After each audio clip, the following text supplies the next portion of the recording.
महाराज जी आपके चरणों में कोटि कोटि प्रणाम।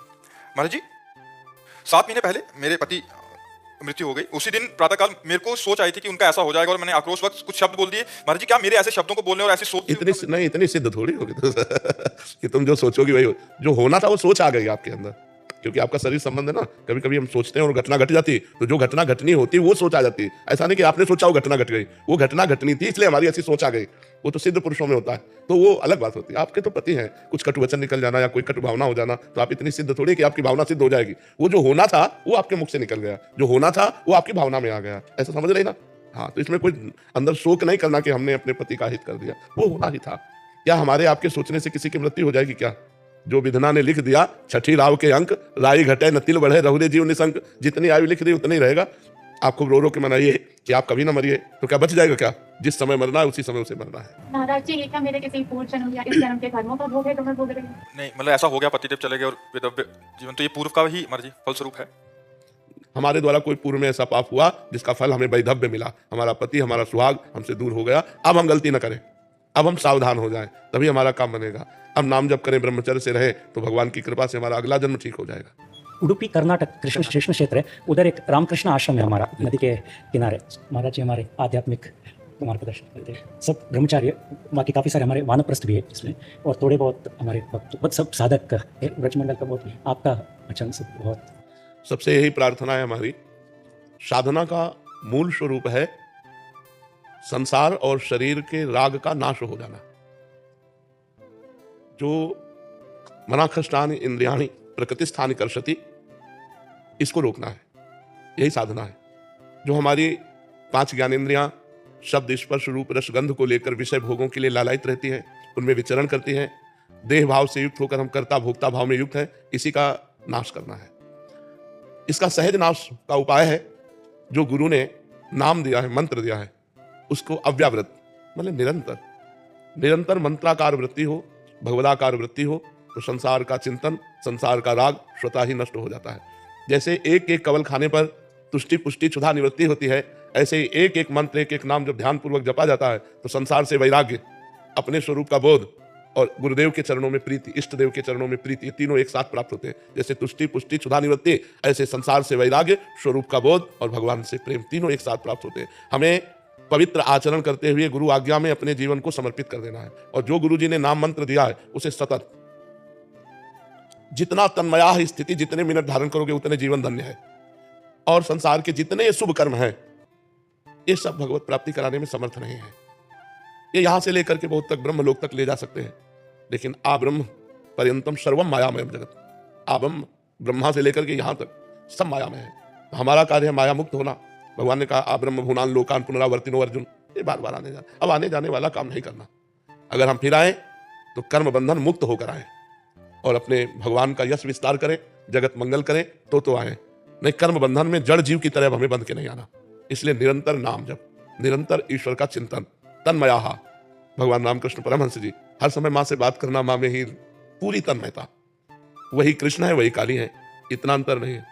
जो काली है वही कृष्ण है, जो कृष्ण है वही काली है। एक परम तत्व है, तत्व दो चार नहीं होते, अनंत रूप उसके होते हैं, अनंत लीला विभाग उसके होते हैं, अनंत उपासनाएं होती है, लेकिन तत्व एक ही होता है। तो हर समय हम तत्व चिंतन वाले बने, भगवत चिंतन परायण बने, संसार के राग का त्याग करके इसी जन्म में भगवत साक्षात्कार करें, तो हमारा जीवन धन्य हो जाएगा। सुमिता वर्मा जी, यशोदा नगर से। महाराज जी आपके चरणों में कोटि कोटि प्रणाम। महाराज जी ईश्वर प्रत्यक्षानुभूति एवं साक्षात्कार का विषय है, महाराज जी कथा एवं प्रवचन का नहीं है, इसका क्या तात्पर्य? कौन कहता है? इतने 18 पुराण है, 4 वेद हैं, स्मृतियां हैं, शास्त्र हैं, अगर वो प्रवचन का विषय नहीं है तो प्रवचन होता क्यों है? अरे वो वाणी का भी विषय, वो वाणी से भी अतीत है, वो सबसे परे, वो सब में भरे है, वो सब रूपों में वो सबसे परे भी है। परमात्मा को ऐसे कैसे कह सकते हो कि वो ऐसा नहीं है? वो वाणी का विषय नहीं, तो जितने संत महात्मा गान करते हैं, भगवान श्री कृष्ण द्वैपायन व्यास देव जी ने 18 पुराण गान किए, 4 वेदों के द्वारा उनका गान किया, तो असत है क्या ये भी तो सत है ना, पर वो नेति नेति है। गान करते हुए भी वो कहते हैं नेति नेति, इसका पार नहीं पा जा सकता।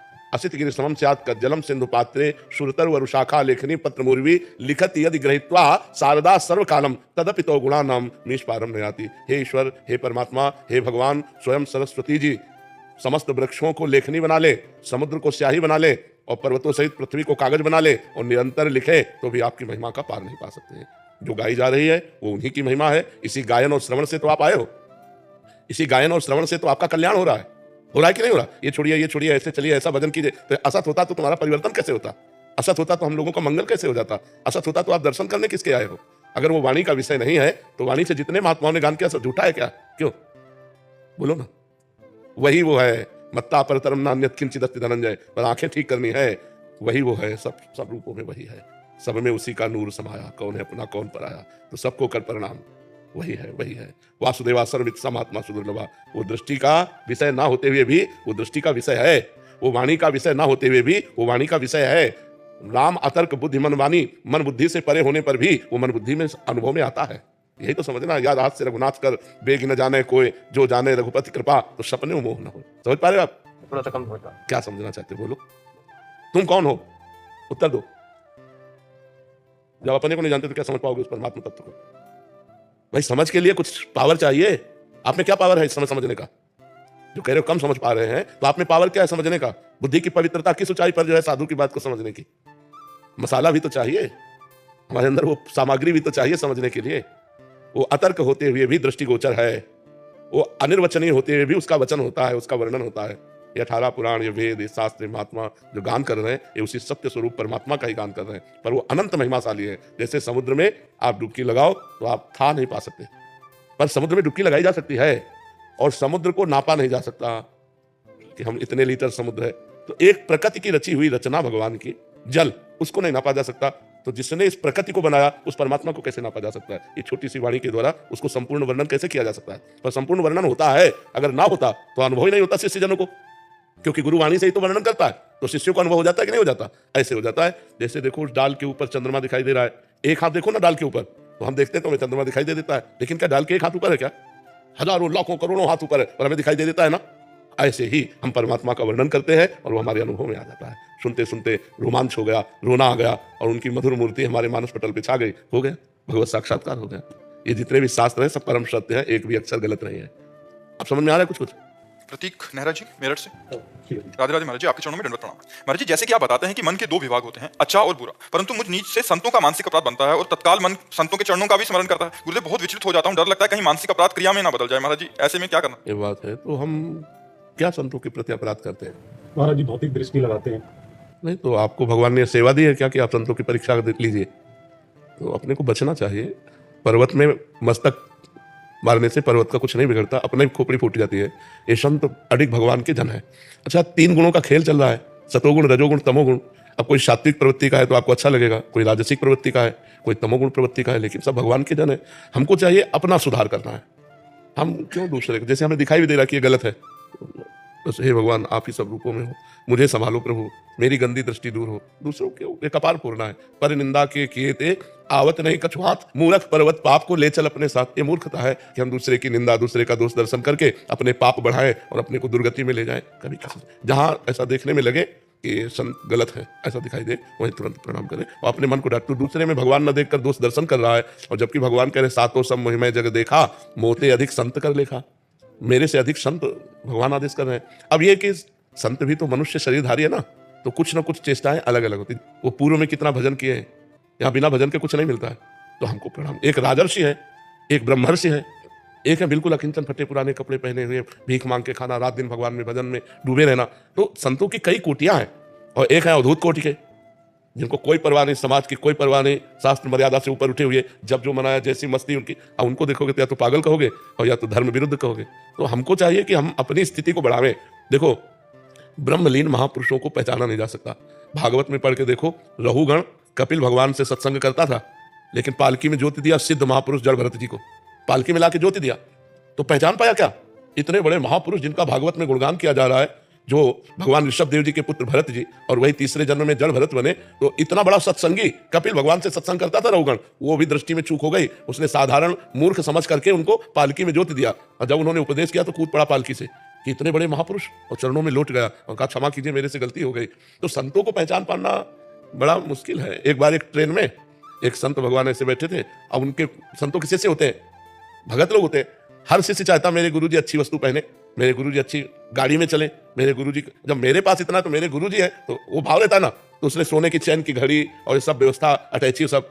तो 2-4 बैठे थे नए लोग, तो उन्होंने कहा बाबा जी एक बात पूछे, बुरा तो नहीं मानोगे? बोले नहीं। बोले हम में तुम में अंतर क्या रहा? हमारी घड़ी भी इतनी महंगी नहीं जितनी तुम्हारी घड़ी है, तुम्हारी अटैची है, तुम्हारा है सब। फिर हमें तुम्हें अंतर क्या रहा? उनका बेटा कौन सा स्टेशन आ रहा है? बोले अमुक। बोले चाय पीना है।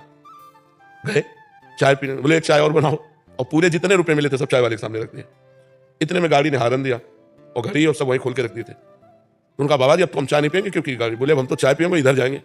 बोले वो सब, बोले किसी ने दिया था कोई उठा लेगा। बोले बाबा जी हम तो ऐसे, बोले हमें तुम्हें यही अंतर है, तुम छोड़ नहीं सकते और हम 1 मिनट में छोड़ सकते हैं। तो संतों की बाहरी क्रियाओं से हम नहीं जान सकते। जी, ये तो जो अच्छे साधक हैं और जो वास्तविकता में चलने का प्रयास कर रहे हैं, आजकल इस वेश का दुरुपयोग भी किया बहुत जा रहा है। जोर से। महाराज जी, उसको कैसी दृष्टि से देखा जाए? क्योंकि बहुत सारे, भगवत दृष्टि, सिर्फ भगवत। क्योंकि कोई भी भगवत वेश देखो, सही माने में भगवान के मार्ग में चलने वाले तो ऐसे अंगुलियों में गिने जा सकते हैं।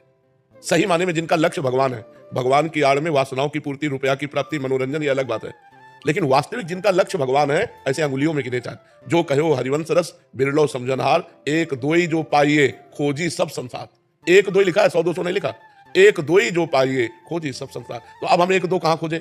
हमें तो सब में सिय राम में सब जग जानी, करो प्रणाम जोरी जुगपाल। सब में भगवान विराजमान है, ये भाव रखकर हमको अपने को बचाना है। तो हम कैसे पहचान पाएंगे अच्छे साधु और साधुओं के? हमें क्या पहचान होगी? हम तो सामान्य है, संत को कैसे पहचान पाएंगे कि ये संत कैसे है, क्या है? तो क्या सब कोई असली और नकली हीरे की पहचान जानता है क्या?